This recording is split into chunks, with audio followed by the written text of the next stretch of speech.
தேர்தல் செயல்முறையை எளிதாக்கவும் நம்பகமானதாக மற்றும் வெளிப்படைத்தன்மையுடன் மாற்ற இந்திய தேர்தல் ஆணையம் கடந்த 6 மாதங்களில் 28 புதிய முன்னெடுப்புகளை மேற்கொண்டுள்ளது. இந்த முன்னெடுப்புகளானது 6 பகுதிகளாக பிரிக்கப்பட்டுள்ளது. அரசியல் கட்சிகளுடனான இணைந்த செயல்பாடுகள், தேர்தல் முறைகளை தூய்மைப்படுத்துதல், தொழில்நுட்பத்தின் பயன்பாடு, வாக்காளர் பட்டியலின் துல்லியம், வாக்களிப்பதை எளிதாக்குதல் மற்றும் திறன் மேம்பாடு ஆகியனவாகும். இந்த தொடரில் இன்று நாம் பல்வேறு தேர்தல் மேலாண்மை அமைப்புகளின் தலைவருடன் இந்திய தேர்தல் ஆணையத்தின் தலைமை தேர்தல் ஆணையர் திரு ஞானேஷ்குமார் அவர்களால் நடத்தப்பட்ட இருதரப்பு சந்திப்புகளை பற்றி பேசுவோம். இந்த சந்திப்பின் போது தலைமை தேர்தல் ஆணையர் திரு ஞானேஷ்குமார் அவர்கள் மெக்சிகோ, இந்தோனேஷியா, மங்கோலியா, தென் Africa, Switzerland, Moldova, Lithuania, Mauritius, England, Germany, Ukraine மற்றும் குரோஷியா ஆகிய நாடுகளின் தேர்தல் மேலாண்மை அமைப்புகளின் மூத்த அதிகாரிகளுடன் கலந்துரையாடினார்.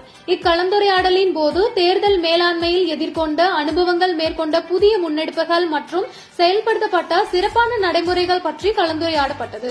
அடுத்த காணொலியில் இந்திய தேர்தல் ஆணையத்தால் மேற்கொள்ளப்பட்டுள்ள பிற முன்னெடுப்புகளை பற்றி காண்போம். இதுபோன்ற இந்திய தேர்தல் ஆணையம் தொடர்பான மேலும் புதிய தகவல்களுக்கு எங்களது அனைத்து சமூக ஊடக தளங்களை பின்தொடரவும் மற்றும் சப்ஸ்கிரைப் செய்யவும்.